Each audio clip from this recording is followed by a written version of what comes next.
On dit bien qu'avant même d'être bien avec les autres, il faut être bien avec soi-même. J'ai procédé dernièrement à un audit auprès de ma communauté pour connaître leurs problématiques principales. Je leur ai demandé quelle est votre première souffrance dans votre vie. Et avant même d'énoncer des problèmes de couple, des problèmes financiers, ce qu'il en ressort, eh bien, ce sont 4 problématiques principales qui sont trouver sa place, oser s'affirmer au-delà du jugement des autres, au-delà du regard des autres, prendre du plaisir dans sa vie et cesser de répondre constamment aux obligations. Et donc j'ai voulu faire une vidéo sur ce thème-là pour savoir ce qui se cache derrière. Restez avec moi.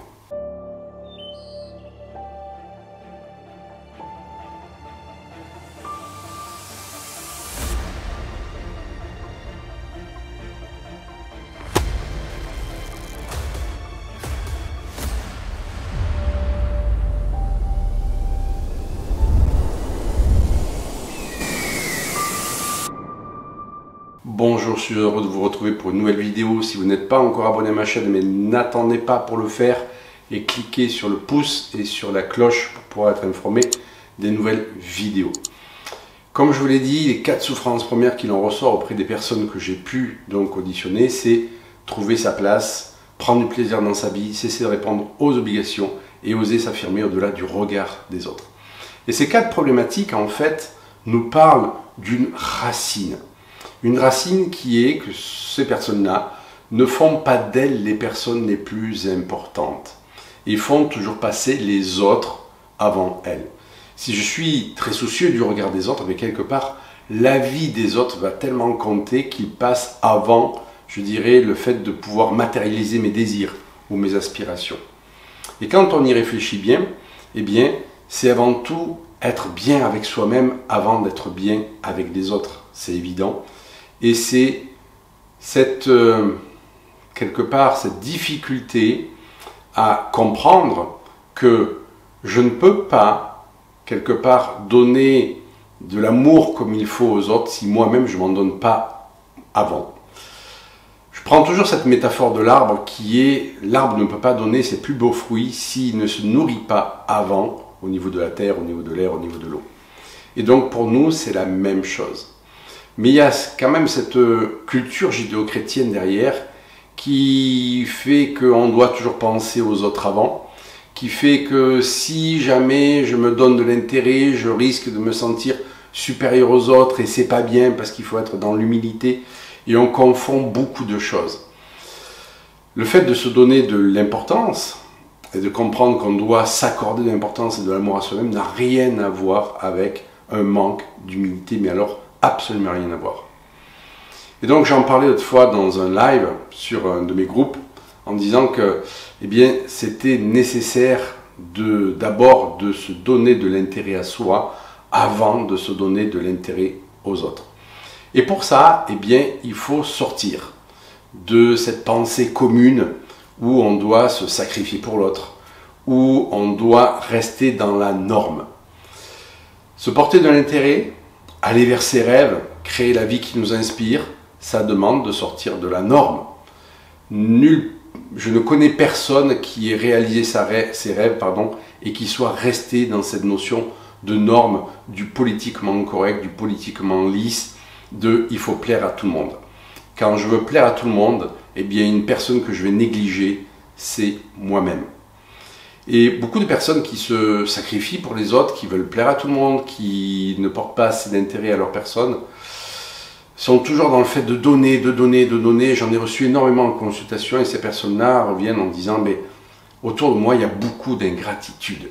Et en fait, ce n'est pas les gens qui sont ingrats, ce n'est pas les personnes autour qui sont ingrats, c'est que je leur donne trop quelque part. Et quand je donne trop quelque part comme ceci, même si consciemment je ne l'accorde pas, c'est inconsciemment, je recherche de l'amour, je recherche de la reconnaissance.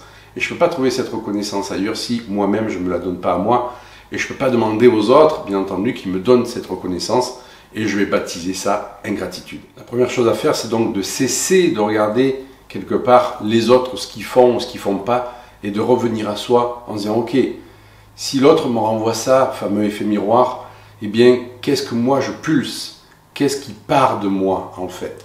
Quel est mon besoin qui n'est pas assouvi dans la relation? Et donc, je parlais du fait de sortir de la norme. Et s'il y a bien une histoire qui, quelque part, me déplaît, et je trouve qu'on n'aurait plus du tout la raconter aux enfants, c'est l'histoire de la chèvre de Monsieur Seguin. Qu'est-ce qu'elle nous dit, cette histoire? Eh bien, qu'il y a une chèvre qui s'appelle Blanquette, qui a osé sortir du groupe, du troupeau, pour aller s'aventurer donc dans la montagne. Et cette chèvre, elle rêvait quelque part d'aller dans la montagne, mais les autres voyaient ça d'un mauvais œil. Et qu'est-ce qui lui est arrivé? En fait, elle s'est fait bouffer par le loup. Eh bien, cette histoire nous raconte en fait un conditionnement qu'on a très très jeune. Alors, bien entendu que c'est pas que cette histoire. Nous sommes conditionnés à ne pas sortir du groupe. Pourquoi? Parce que ça peut être dangereux. Et donc, réaliser ses rêves, penser différemment, oser prendre le risque d'être jugé, ça peut être super dangereux en fait. Vous risquez de vous faire croquer par le loup. Mais qu'est-ce qui est le plus dangereux? Oser sortir, je dirais, du groupe, et oui, prendre le risque de se faire croquer, d'accord? Plutôt que de rester dans le groupe et quelque part, je dirais, vivre une frustration toute sa vie. Pour moi, le choix, il est vite fait. Et donc, je dis à ces personnes qui n'osent pas s'affirmer, qui n'osent pas prendre leur place, qui n'osent pas vivre leurs rêves, arrêtez de vous justifier derrière un manque de confiance. On se sert de cette excuse pour dire ben, j'y vais pas parce que j'ai pas confiance en moi. Non, la confiance, ça marche pas comme ça. La confiance, déjà, c'est pas un but, c'est un moyen. Et ce moyen, on va l'acquérir à partir du moment où on va oser, tout simplement, mettre un pied en dehors du groupe, du troupeau, pour aller penser différemment et pour aller créer quelque chose qui nous inspire vraiment. Ça demande effectivement de porter de l'intérêt à sa personne, pas sa personne égotique, à ce divin qui est en nous et qui fait que l'univers, Dieu, on l'appelle comme on veut, le grand créateur, la source, tout simplement la vie, a fait qu'on est venu s'incarner pour une raison bien précise et quelque part, eh bien, honorer cette source, honorer ce divin, c'est aller vers ce qui nous inspire. C'est prendre la responsabilité, ouais, de sortir de ce groupe et d'être jugé par le troupeau, d'être jugé par le groupe, comme Blanquette a été jugée par les autres chèvres qui lui disaient qu'elle était folle d'aller dans la forêt. Alors c'est vrai, ça va demander du courage, ça va demander de la persévérance, mais en fait ce qui est le plus dur c'est quoi? C'est le premier pas, tout simplement. Alors, il est évident que les personnes qui vous connaissent sous un aspect, une personne qui est toujours au service des autres, qui n'ose pas dire non, qui n'ose pas prendre sa place, qui est toujours dans l'obligation, à partir du moment où vous allez commencer à changer, ils vont plus vous reconnaître, ils vont dire mais je te reconnais plus. C'est souvent ce qui se passe quand des personnes commencent un chemin personnel vers elles, du développement personnel, des formations, eh bien il y a des changements qui s'opèrent et l'entourage souvent ne les reconnaît plus. Il y a même qui disent mais tu es rentré dans une secte tellement que je ne te reconnais plus. Et parce que ça leur fait peur. Et donc beaucoup de personnes m'ont témoigné en disant mais à partir du moment où j'ai pris le programme Renaître, à partir du moment où j'ai fait la formation en bioénergie quantique, etc., eh bien les gens m'ont dit mais tu sais où tu vas, fais attention, tu risques de te faire manipuler, etc. Et moi je leur dis mais en fait c'est l'expression de leur peur. Parce qu'elles-mêmes, ces personnes, n'ont pas osé sortir du groupe, du troupeau, n'ont pas osé faire ce pas que vous êtes en train de faire vers vous, pour aller vers la vie qui vous inspire. Et donc, c'est important de les rassurer en leur disant, oui, je comprends que vous ayez des peurs, mais je suis quand même une grande fille ou un grand garçon. Et quelque part, ça me blesse aussi que vous puissiez voir en moi quelqu'un de manipulable, quelqu'un qui ne sait pas prendre ses décisions, qui ne sait pas faire ses choix. Faites-moi confiance, je sais ce que je fais, je sais où je vais. Pourquoi? Parce que sinon vous avez vite fait quelque part d'être remis dans le troupeau par les personnes qui ne vont pas vouloir que vous en sortiez. Mais vous ne pourrez pas créer la vie qui vous inspire, la vie de vos rêves, si vous ne vous autorisez pas à prendre votre place, à vous affirmer. Et donc le premier pas à faire, c'est de sortir quelque part de la pensée commune, de la norme, de cette norme. Je ne dis pas qu'il faut quitter sa famille, qu'il faut quitter tout ça, absolument pas, c'est pas du tout mon discours. Je dis c'est important de vouloir sortir de la norme, parce que tant que je reste de la norme, eh bien c'est comme ça qu'on nous a conditionnés, on ne va pas aller vers la vie qui nous inspire. Et ça ne demande pas de faire une révolution et de rejeter tout le monde. C'est pour ça que je dis, c'est pas nécessaire de rejeter les autres, et surtout pas. Ce qui est important, c'est de changer son monde intérieur. Je ne peux pas changer le monde extérieur si je ne change pas mon monde intérieur. Si vous voulez changer votre vie, votre réalité, vous devez changer votre monde intérieur. Et pour ce faire, le premier pas, c'est d'oser prendre sa place. Je prends la place qui m'est due, parce que si je me suis incarné, c'est que j'ai une place à prendre. Et tant que je ne la prends pas, eh bien, c'est pas le voisin qui va la prendre pour moi, c'est évident. Je n'ai pas à toujours répondre aux obligations. Pourquoi? Parce que la vie, c'est aussi le plaisir. Et le plaisir, ça passe déjà par le fait d'apprécier la vie sur tout ce qu'elle nous apporte. Et tant que je suis dans une obligation, je suis dans un devoir, eh bien, je suis dans le groupe. Qu'est-ce qu'on nous a enseigné à l'école? Qu'il fallait faire nos devoirs. Est-ce qu'on nous a appris à réfléchir?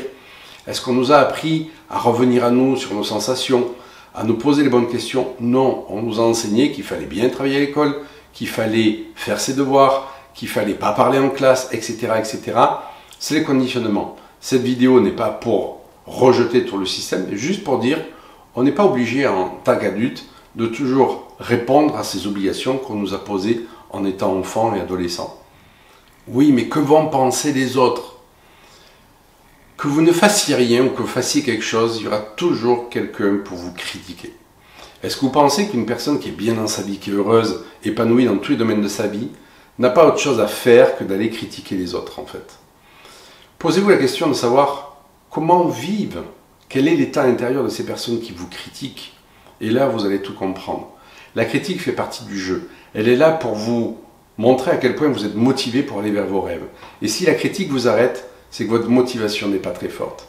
Quand vraiment on est motivé, je vous assure qu'après, on fait fi des critiques et du regard des autres. Vous ne pouvez pas plaire à tout le monde. Et d'ailleurs, moi je dis souvent dans mes conférences, dans mes formations, est-ce que vous appréciez tout le monde? Est-ce que vous aimez tout le monde? Allez, soyons francs. Bien sûr que non. Il y a des personnes que vous n'appréciez pas ou que vous appréciez moins. Et donc ça veut dire que automatiquement, vous, il y a des personnes qui vont moins vous apprécier, qui ne vont pas vous apprécier. Bon, il y a plein de personnes qui ne m'apprécient pas. Et c'est ok, ça fait partie du jeu. À partir du moment où je veux plaire à tout le monde, je veux être apprécié de tout le monde, eh bien il y a une personne que je vais renier, c'est moi-même. Pourquoi? Parce que je vais essayer de ménager, je vais essayer de ne pas heurter, je vais essayer d'être convenable sous tous les aspects. Et ça ne va pas être moi, ça. Et donc c'est vraiment ce conseil que je peux vous donner. Rappelez-vous toujours que, eh bien, vous n'appréciez pas forcément tout le monde, vous ne pouvez pas être apprécié de tout le monde. Et moi, je vous assure que ça a fait un déclic chez moi. Parce que si je fais cette vidéo, eh bien, c'est pour vous dire qu'il y a une personne vraiment qui avait cette problématique de ne pas prendre sa place, de ne pas oser s'affirmer, de répondre aux obligations et de ne pas aller vers du plaisir dans sa vie. Eh bien, cette personne, vous l'avez compris, c'était moi. Et donc, j'ai cheminé vers la création de mes rêves. J'ai cheminé vers qui je suis en me dédouanant du regard des autres, en me disant, mais c'est ok, tu seras critiqué, mais qu'est-ce qui importe le plus? C'est toi de te réaliser quelque part, de faire de toi une personne la plus importante pour que tu puisses inspirer les autres? Ou rester dans la frustration et en fait, ne pas partager cette richesse aux autres? Eh bien, le choix a été vite fait. Et donc, je vous pose cette question, quel choix vous faites? Je pense que la réponse aussi va être vite trouvée pour vous. Ça va demander, comme je l'ai dit, un effort, de franchir un pas, mais après, à partir du moment où vous avez franchi ce pas, eh bien, vous allez voir que les portes vont s'ouvrir pour vous. Et donc, je le dis toujours, ne cessez jamais le développement personnel. C'est le plus beau cadeau que vous puissiez offrir au monde. Donc, si vous avez du mal à prendre votre place, à vous affirmer, à aller vers le plaisir dans votre vie, à cesser de répondre aux obligations des uns des autres et vos obligations personnelles, dites-vous déjà que vous êtes la personne la plus importante. Et ce n'est pas devenir, je dirais, égocentrique que de faire ceci. C'est de devenir un peu plus égoïste. Et l'égoïsme, quelque part, quand il n'est pas poussé à son extrême et qui devient de l'égocentrisme, est une chose importante. Pourquoi? Parce que c'est notre ego qui nous a permis aussi de nous construire. Et il y a l'ego qui, quelque part, nous dessert, et il y a l'ego qui va aussi nous servir. Eh bien, cet ego dit, développe-toi comme cet arbre qui va se développer pour donner ses fruits. C'est la même chose. L'égocentrisme, lui, va dire, je fais des fruits, mais ces fruits-là, je les garde pour moi. On n'a jamais vu un arbre vouloir garder ses fruits pour lui-même. C'est pour les offrir, bien entendu. Et donc, c'est vraiment cette notion que je montre souvent, en fait, Quand on accorde beaucoup trop d'importance aux autres et qu'on est toujours bienveillant vis-à-vis des autres, mais pas assez vis-à-vis de soi, d'accord? On est dans cette situation où on ne va pas s'affirmer, on ne va pas prendre sa place, etc. À partir du moment où je vais commencer à me donner de l'importance, eh bien, je vais commencer à équilibrer la balance et je deviens aussi important que les autres. Ça demande quelque part de l'égoïsme, de la bienveillance vis-à-vis de soi. Et là où beaucoup de personnes ont peur d'aller, c'est dans l'égocentrisme, c'est-à-dire que l'autre ne compte plus, tout le poids de la balance est sur moi, il y a moi et plus que moi au monde. Si vous êtes ici, d'accord, eh bien arrêtez-vous ici, n'allez pas dans cette case-là, tout simplement. Moi je vous retrouve bientôt pour une prochaine vidéo, en attendant prenez soin de vous, et je vous dis à tout bientôt, bye bye.